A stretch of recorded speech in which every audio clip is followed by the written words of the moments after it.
Sudah.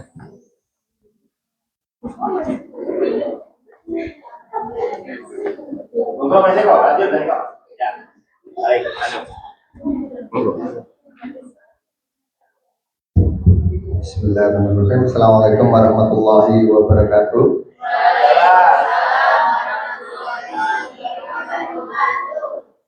Baik, adik-adik yang berbahagia, sebelum kita melanjutkan pembahasan kita tentang pertolongan pertama, saya akan memperkenalkan diri dulu. Belum kenal saya kan? Belum kan? Ya wes. Ada yang belum kok. Ada yang belum, ada yang sudah. Nama saya cukup singkat, Eko Mulyono gitu saja, nggak ada tambahan tok ya. Saya bergabung di PMI itu, kalau PMI-nya lama dah. PMI itu 2004 saya bergabung. Tapi ikut di Kota Malang. Terus 2008 gabung di Kabupaten Madiun ini. Ya, jadi baru saja. Baru 2008 kemarin. Ya.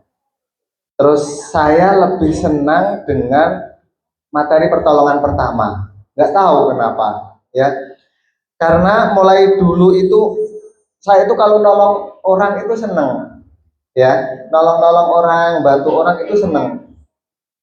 Jadi teman-teman saya fokus, ada yang di bidang donor darah, ada yang di bidang kepemimpinan, ada yang di bidang Pak Har yang paling banyak tentang bidang-bidang ya. Tapi kalau saya kok fokus, aku nggak seneng sih di situ. Akhirnya saya fokus di sini. Meskipun saya juga belajar tentang perawatan keluarga, saya juga belajar ya. Terus pendidikan remaja sebaya atau PRS itu juga saya belajar. Terus bencana itu juga saya belajar. Mulai awal itu yang paling saya senangi tentang pertolongan pertama dan juga masalah bencana, itu yang paling saya suka karena untuk materi di sini. Nah, saya ditugasi oleh PMI untuk memberikan materi dan juga praktek kepada adik-adik semua tentang pertolongan pertama. Sudah pernah menulis? Sampai mana tulisanmu?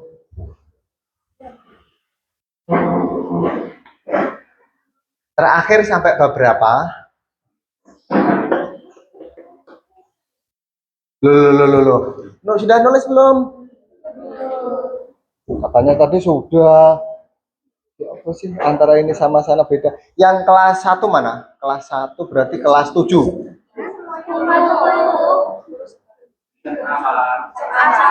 Oh iya ya. Pikirku SMP. Oke. Kelas 10. Berarti kelas 1. Kelas 10. Semuanya kelas 10? Iya. Semuanya belum nulis? Belum. Loh kok nemen?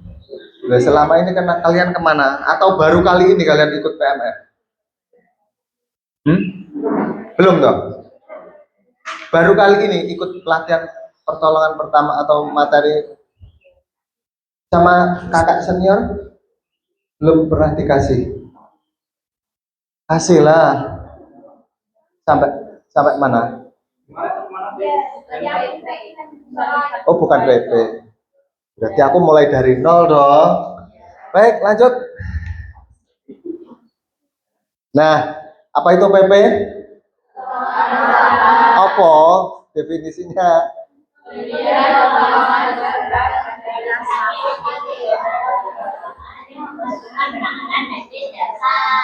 Oke, pemberian pertolongan segera.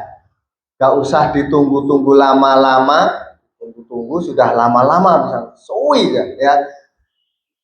Pokoknya kalau kalian mengetahui ada teman, ada orang lain yang mengalami kecelakaan, yang mengalami cedera, ya, maka tugas kalian harus menolong dengan segera. Nah ini. Terus batasannya kalian bisa nolong apa ini? Sesuai dengan kemampuan ilmu medis dasar. Ya. Kalian harus gercep Itu yang pertama. Yang kedua, sebelum kalian nolong, kalian harus mempunyai ilmu. Kalau kalian tidak mempunyai ilmu, contohnya seperti bapak-bapak yang ada di luaran sana, ketika ada orang yang kecelakaan, ada orang yang terjatuh, ada orang yang terpental dari mobil, terus dikasih apa? Air minum. Ya, itu contoh kalau orang tersebut tidak mempunyai ilmu pertolongan pertama. Loh, kenapa kok tidak boleh dikasih minum? Takut? Takut tersedak. Belum lagi kalau orang tersebut belum sadar 100%. Iya kan? Jek rodok teler, terus kalian kasih minum aja. Nih, minum. Nah, karena dia belum sadar, akhirnya keselak, tidak lagi keselak, bisa jadi air ini kalau masuk ke paru-paru, wassalam, jarunya air masuk ke lambung, tapi masuk ke paru-paru. Itu yang membuat orang yang habis minum dalam hitungan menit itu meninggal. Dan banyak orang yang tidak paham. Loh, dia mau gak nyapu loh, kok saiki malih lemes. Ya goro-goro kuwi ya. Goro-goro banyumu kuwi. Paham? Makanya ini contoh dari orang yang tidak berilmu. Ini baru apa? Baru apa, Pak Har? Baru kegiatan yang sifatnya dunia bisa fatal. Kalau yang akhirat nanti tanya Pak Har lebih paham ya. Makanya setiap apa yang kita lakukan itu harus berilmu, apalagi kalian itu sebagai anak yang terdidik, generasi muda yang sangat cemerlang. Iya kan? Iya. Nanti di tahun 2045 saya sudah tua, Pak Har sudah tidak tahu, ya kan? Amin. Ya amin nih.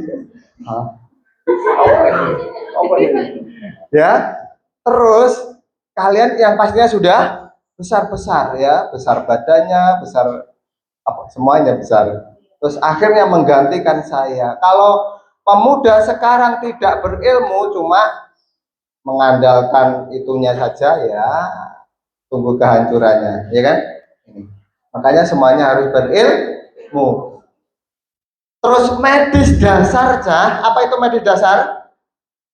Ilmu kedokteran yang bisa dimiliki oleh orang ya, pintar, orang awam, orang yang masyarakat umum, pokoknya kayak gitulah. Semua orang boleh memiliki ilmu kedokteran ini. Cuma dasarnya, cuma kulit ya. Lanjut, Mas. Nah, itu kan. Dan ilmu medis dasar ini bisa dimiliki dan juga bisa kita latih, ya. Bisa dimiliki oleh orang awam, dan orang awam terus bisa berlatih untuk mencapai target yang diinginkan. Dan biasanya itu kalau orang yang sudah terlatih akan diberikan sertifikat. Oke, diberikan apa tadi? Sertifikat, ya. Oke. Nah, selanjutnya di dalam pemberian pertolongan pertama itu siapa saja yang terus?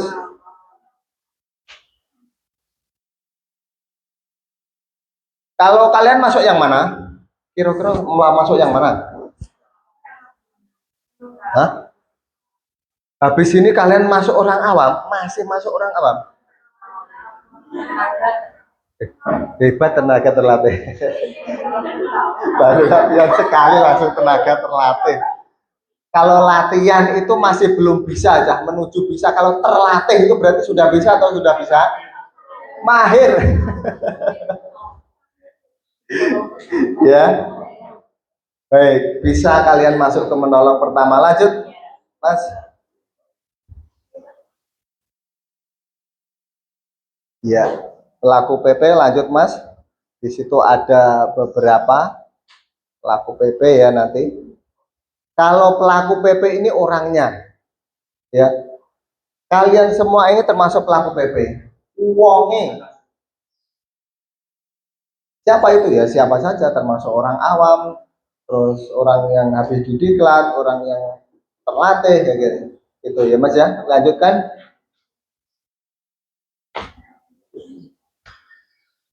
Terus. Nah, contohnya seperti ini. Lanjutkan. Nah, contohnya seperti itu.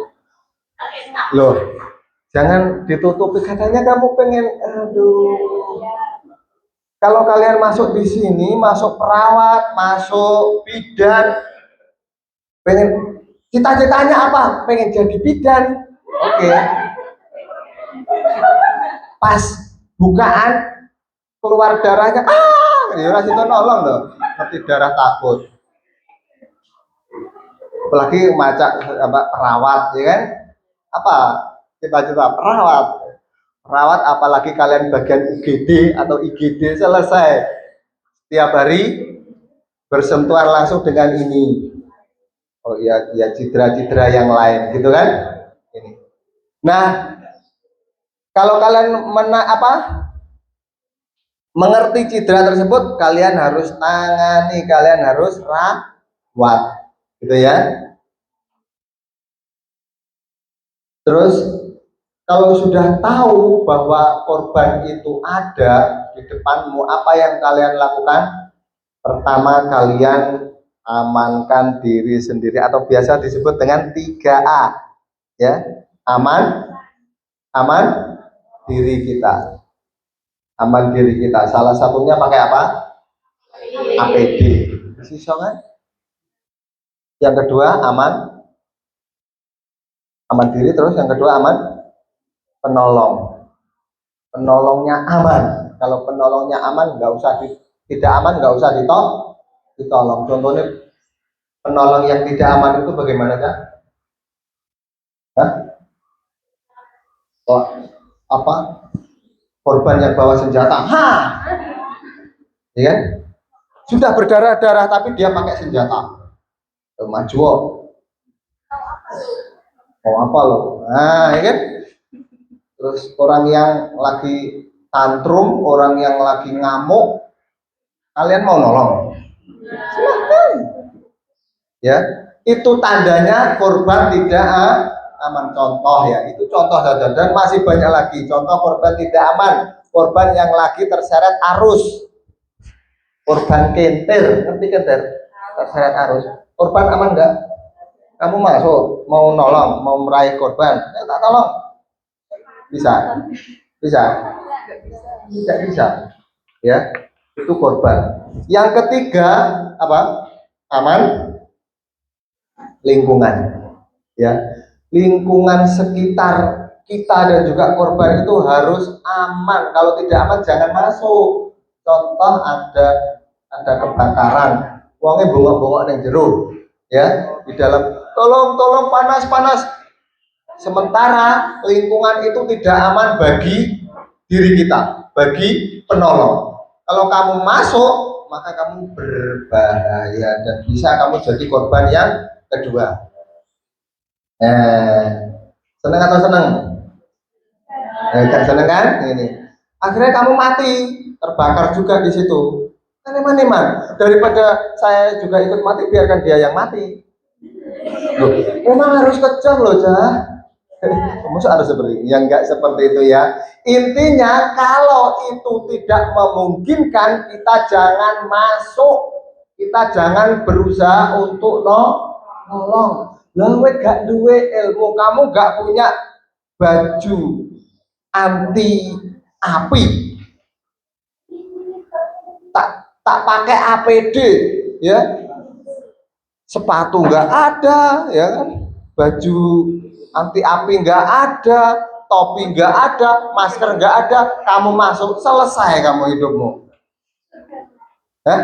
Belum tentu. Itu urusannya yang di atas ke surga neraka itu ya. Selesai hidupmu di hari itu juga. Bayang kamu lagi masuk aja udah panas. Yang kedua apa? Kamu menghirup asap. Areng dia, mau nolong kemana? Belum lagi kalau grup selesai. Ya. Makanya kalau lingkungan ya tidak memungkinkan jangan nolong. Terus kalau ketiganya ini ada ya, ketiganya yo kamu tidak aman, korban tidak aman, lingkungan tidak aman, apa yang kamu lakukan? Meneng tok, didelok direkam, diviralkan, ngono tok. Iya, menghubungi siapa? Tenaga ahli bomba.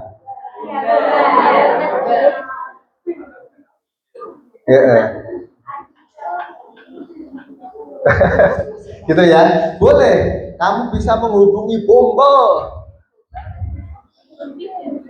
Gitu ya. Ahad tahu bomba? Gak ngerti, Pak Har sudah orang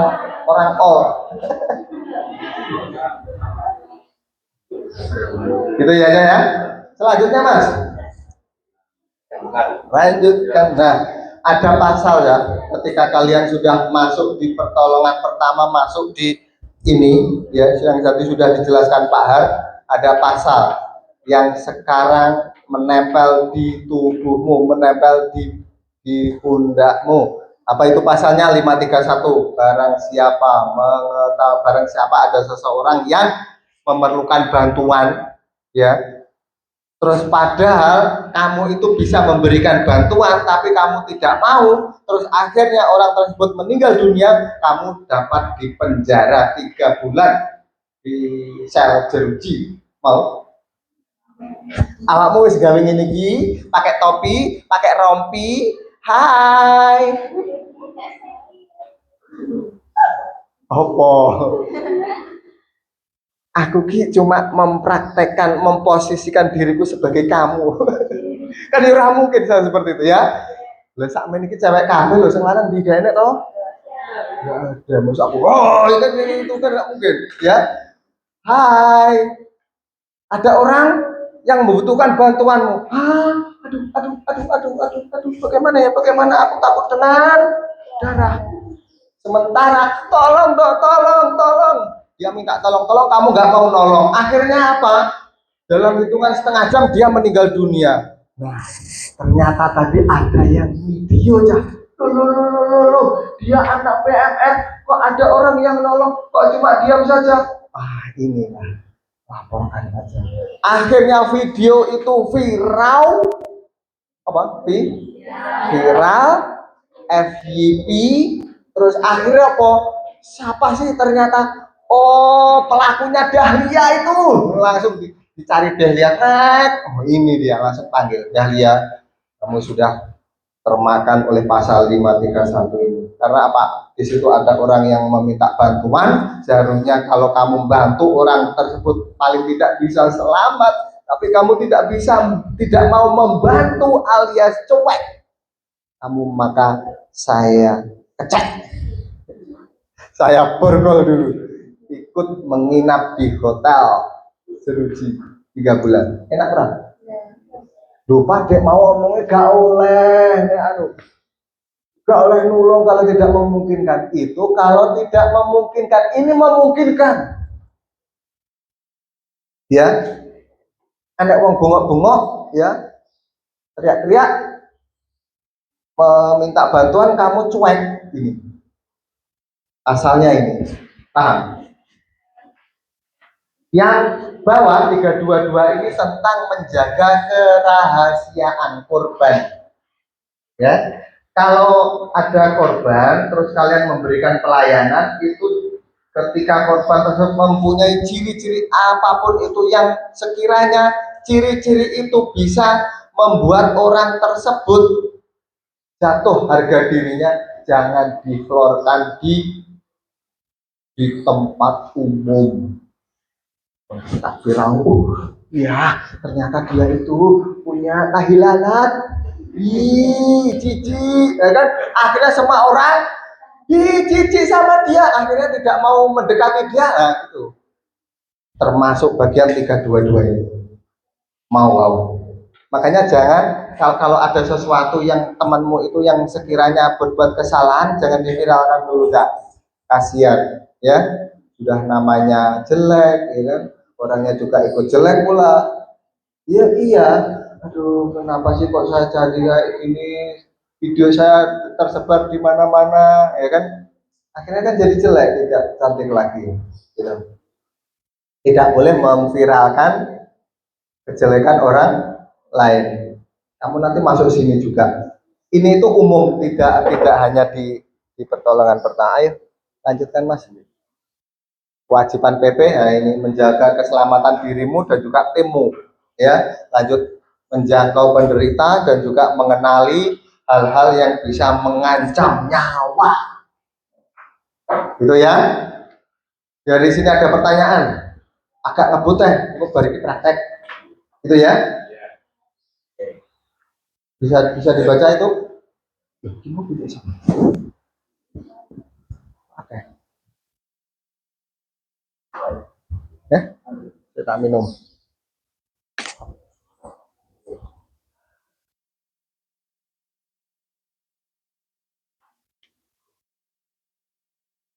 Itu sambil dibaca, ya. Saya tidak perlu menerangkan yang panjang lebar. Ini kalian bisa baca, kalian bisa tulis, ya kan? Atau nanti minta ke kakakmu, pasti punya ini kualifikasi PP ini, ya. Terus selanjutnya ada APD kalian sudah punya kan di UKS? Ada, ya kan? Saya tidak menjelaskan APD secara detail, tapi minimalnya aja kalau kalian nolong, kalian harus pakai itu. Oke? Itu. Karena apa? Kalau kalian tidak pakai sarung tangan, sehebat apapun kamu, ya kan? Secanggih apapun skillmu, kalau kalian tidak pakai sarung tangan itu bahaya. Apa? Karena apa? Setiap cairan dari korban itu ada indikasi bisa menularkan penyakit. Itu yang tidak diinginkan oleh pelaku PP. Bayang nowen bener-bener nolong, ya kan? Ternyata dia punya HIV. HIV penularannya lewat mana? Hampir semua penyakit itu lewat darah. Kamu sudah bersentuhan dengan darahnya, selesai. Penyakit apapun itu, ya kan? Kan penyakit itu kan masuk ke sel darah kan? Ini itu selesai, kamu masuk ke tubuhmu, kamu terpapar juga. Makanya kalau kamu tahu ke rumah sakit, puskesmas, setiap perawat yang memegang kamu pasti dia pakai sarung tangan mah kui. Lah nek Pak Andre masker pokoknya intinya sarung tangan tok wis gak apa-apa. Yang penting kamu tidak nyosori. Pakai sarung tangan tapi kamu ini kayak gini podo ya kan ya. Ini. Yang penting yang bersentuhan langsung tanganmu. Gitu aja ya. Ini penting. Selanjutnya ini nanti bisa dilihat ada sebagian kecil ini PMI punya ya. Insya Allah yang ini punya, yang kemarin saya mengajukan yang hijau itu loh, belum. Insya Allah tahun ini lewat Pak Har ya yang belikan, yang mengusulkan nanti biar Pak Har aja. Oke. Harganya paling sekitar 2,5 kayaknya. Waduh. Kita lanjutkan. Penilaian. Apa? Ya, lanjutkan Mas, nggak usah gitu lanjutkan.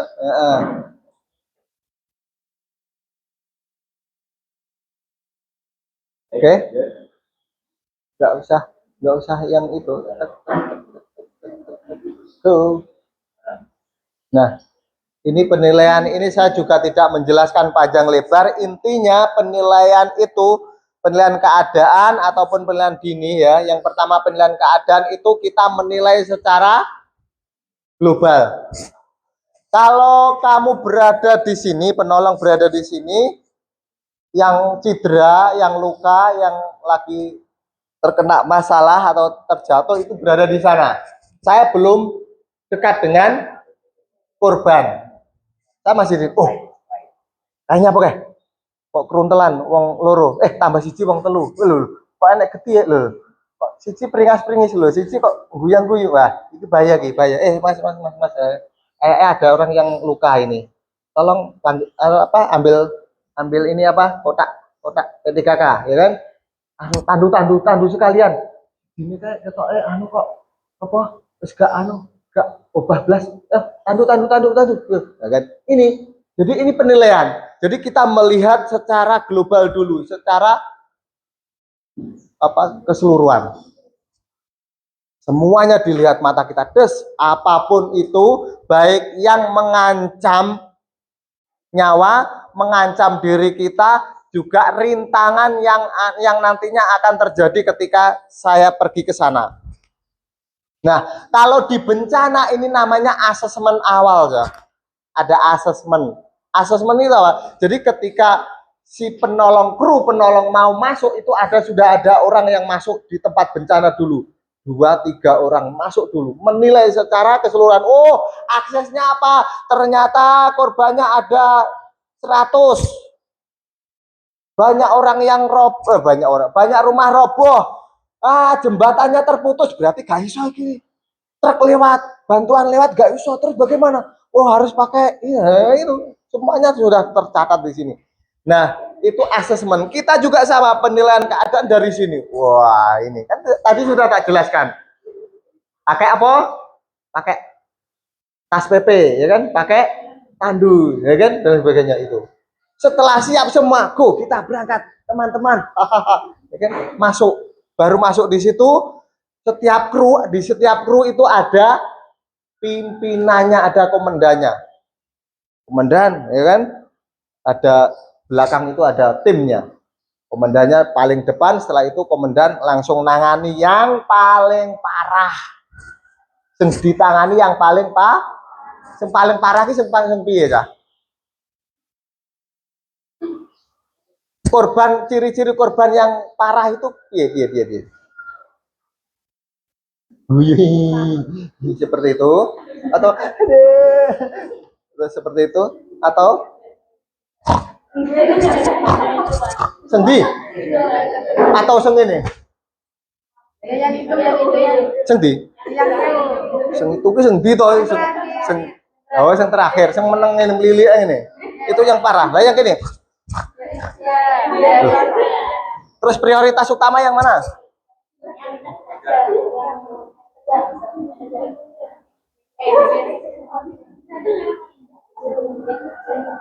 Prioritas kalau ada orang yang menang degret, ya kan? Sing siji ada, sing guyu.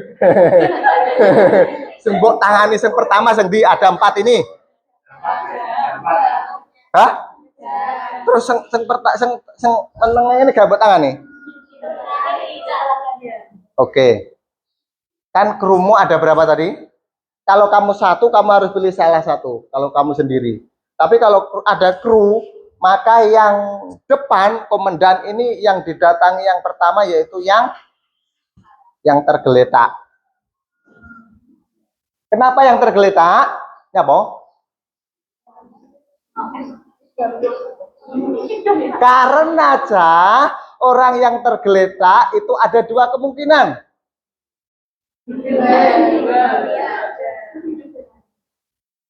Dua kemungkinan, ya. Yang pertama, apa itu? Yang pertama, bisa jadi dia Apa? Apa MD itu? Oh, meninggal dunia. Yang kedua, apa?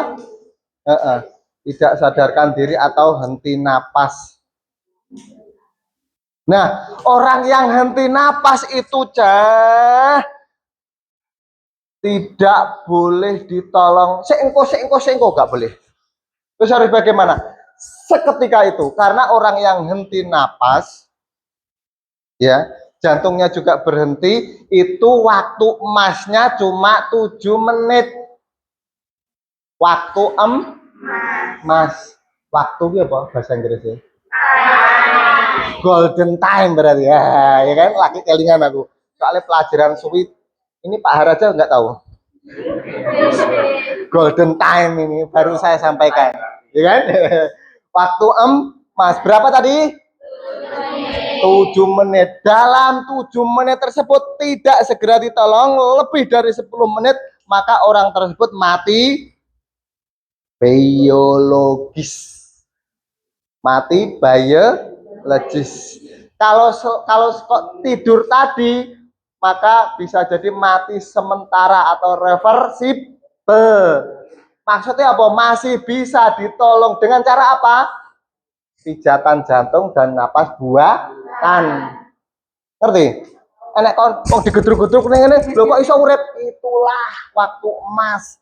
Dan banyak dari penolong ini yang gagal di sini. Memberikan itu banyak yang gagal karena apa? Banyak yang tidak paham dan juga yang kurang terlatih. Pokoknya berbincang ngene tok, padahal itu tidak maksimal. Doakan saja dan juga kalian boleh minta ke Pak Har nanti ya, minta ngalih wong harus tak juru minta ini. Kalau minta kayak gitu ya, biar dibelikan boneka. Jadi kalian bisa praktek, kalian bisa belajar di sana. Carane, jadi saya kok tugasnya sini tinggi. Nakalan. Baik. Tadi yang henti napas itu masih mempunyai waktu berapa? 7 menit. Lepas dari 7 menit bisa mati biologis, mati yang permanen. Bener-bener tubuhnya ini sudah mati. Diawali dengan kerusakan yang ada di otak, sel otak itu sudah mulai rusak, akhirnya selesai. Karena paru-paru tidak bergerak lagi, tidak memompa lagi, tidak mengembang-empis lagi. Itu ya. Makanya yang ditolong pertama adalah yang diam. Fungsi jin. Yes. Setelah itu, ini kan korban penolong yang satu, Pak kata penolong dua nolong yang satu ini, penolong yang dua lagi bisa nolong yang keselak tadi ya. Itu tadi. Ya kan? Ini. Kalau timmu ada 5, ya kan? Timmu ada 5, 2 nolong yang situ, yang 2 nolong yang keselak tadi. Selanjutnya kalau dipastikan dulu yang tergeletak tadi meninggal dunia atau tidak. Kalau meninggal dunia langsung ditutup, ya, langsung ditutup mukanya. Benopo kalau ada penolong lagi biar tidak ngodek-ngodek lagi, wis tahu kalau ini sudah Lilik barang buat tok merah, buat tutup, buat ya jangan ditutup matanya, terus biasanya entah mukanya ini ditutupi dengan kain apapun terserah, di situ ada kain tutupi, itu menandakan dia itu sudah meninggal. Itu ya saya paham. Dari sini ada yang ditanyakan? Nggak ada lagi. Sudah lanjut. Sudah habis ya. Nah, kalau penilaian dini ya, kita selesaikan penilaian dulu ya. Kalau kita melakukan penilaian dini, kita harus tahu dulu sebelum masuk di situ. Korbannya ini trauma atau medis? Apa? Trauma atau medis? Trauma itu apa?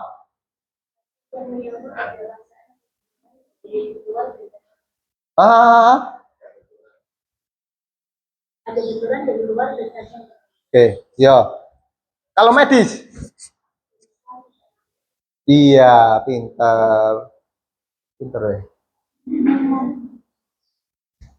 Oh, Kalau sampai kalau di motor. alhamdulillah. Baik.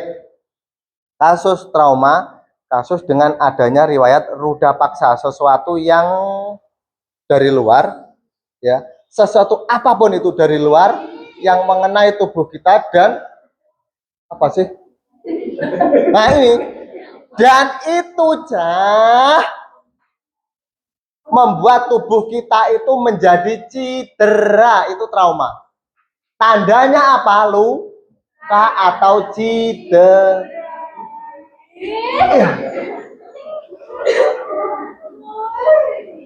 Kalau kamu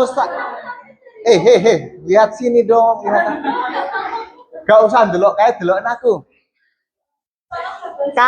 Kalau aku tusuk dia seperti ini, kira-kira biasa seperti ini, kira-kira dia kesakitan enggak? Terluka atau tidak? Alah, ini sekarang saya balik. Kira-kira dia terluka atau tidak? Karena apa? Ada sesuatu yang dari luar mengenai tubuh kita dan itu sesuatu tersebut melebihi batas kemampuan dari tubuh kita. Contohnya kalau di kulit, kalau di sini kan kulit masih bisa nahan, ya, kulit masih bisa nahan. Tapi kalau ini jelek, ini karena ini lancip, ini tajam, maka kulit itu akan tertusuk. Nah, itulah cedera. Jadi intinya kalau trauma pasti di situ ada kalau medis tidak ada lukanya, mbok golek itu lukane bocah pingsan ki yo enek. Kecuali kalau dabruk lemburine enek watu bendol, wedi, ketatap maduk lagi mentol. Lah kuwi. Tapi aslinya itu bukan penyebab awalnya bukan cedera gara-gara dia terjatuh, terkena batu akhirnya jadi cedera. Paham? Dua kasus ini sudah paham? Dua kasus ini sudah paham? Woi, menghadap sini. Oh, yang mau nembok Denny ini apa? Ya kan? Sudah? Ini contoh kasus trauma. Ada patah tulang, ada dis. Ini patah tulang terbuka. Ini terbuka. Ini apa? Dislokasi itu ini. Keluarnya ujung sendi dari mangkoknya. Itu dislokasi. Lutut saya ini dislokasi. Saya kalau dibuat ajak lari, saya nggak mau berlaku tok. Saya tak jalan aja. Karena apa? Dibuat lari pasti cekluk. Ini ucul, lepas ini. Makanya kalau turun pun saya nggak berani. Terus angkat-angkat berat. Kalau dulu saya ngangkat masnya ini mau untuk evakuasi. Ini saya ini gak di ketek ini mas, oklek gini. Ya, karena sudah pernah makluk ini lepas. Ya, jadi ujung sendi itu keluar dari mangkok. Ini kan ada seperti ini kan, di sini ada mangkoknya. Ini kan ada mangkok ini. Nah, sudah keluar. Ini kalau, nah ini, pasti gerak-gerak sudah lepas. Nah ini semuanya ini cedera. Ini, bagus kan?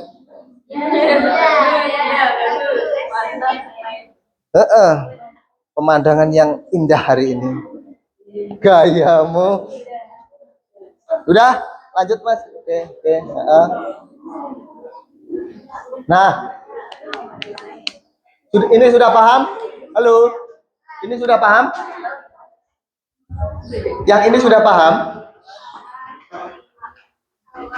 Pemeriksaan respon. Ini ketika dipakai orang yang tidak sadarkan diri. Ya, kamu datang kepada korban yang tidak sadar diri, maka kamu harus pakai cara ini. Tapi nek korban ini iso guyu kok mripate ketip-ketip, ya gak usah mas terus kasih suara, kasih nyeri, ya gak perlu, dia itu sudah sadar. Tapi kalau korbannya gak sadar, ini harus contohnya orang yang tergeletak tadi. Paham? Tergeletak, mbak, loh kok meneng ya? Nyeri cubit, nyeri tekan, ya kan? terus dipanggil nggak ada respon sama sekali, dicek napas nggak ada, nadi nggak ada, kamu kasih buatan pijatan jantung lebih dari 10 menit selesai, wis gak usah mau terus nih, apa? Bisa jadi. Dan tanda-tanda kematian itu salah satunya ada lebam di sini. Di sini ada kehitam-hitaman, ya. Di sini ada lebam, semuanya ini terus mukanya pucat, terus nanti mukanya pucat, terus kok di sini ada lebam, di sini ada kehitam-hitaman di bawah telinga, ya sudah, gak usah kamu lanjut, pasti dia sudah MD. Mari MD-nya cahaya, pinteran, ya itu. Terus lanjutkan mas, kurang saiki ya. Pastikan jalan napas terbuka, ini nanti kita praktekkan. Penilaian pernapasan juga sirkulasi dihentikan, ini juga nanti kita praktekkan. Dan juga yang terakhir hubungi bantuan wiraiso diwe ya. Kalau dalam pemberian pertolongan pertama yang besar, yang hebat seperti ini, kamu tidak bisa sendiri. Kalau kamu nolong kecoblos atau keperang, ya kan, masih nggak apa-apa, kamu tidak cari bantuan. Tapi kalau sifatnya tadi patah tulang, henti napas, orang yang tidak pingsan, ya, tidak ada nafasnya, terus dislokasi, kamu nggak bisa sendiri. Tetap kamu minta bantuan orang yang lebih hebat, ya. Meskipun kalian nolong sebisamu, tapi ya tetap harus minta bantuan. Baik, kita cukupi sekian dulu ya untuk sesi ini. Kita break, setelah itu ke aula. Silakan makan dulu yang kenyang, ya kan. Setelah itu kalau terasa ngantuk silakan tidur dulu, baru nanti bangun ke aula. Paham? Baik, cukup sekian ya. Nanti kalau ada yang ditanyakan, ya, nanti aja. Ini Pak Heri, kecilnya Pak Heri, pelatih saya itu. Ini. Monggo istirahat. Yang mau minum bersedia makan atau belakang monggo waktu 15 menit, nanti sampai jam 10:20 masuk ke luar. Ada yang mau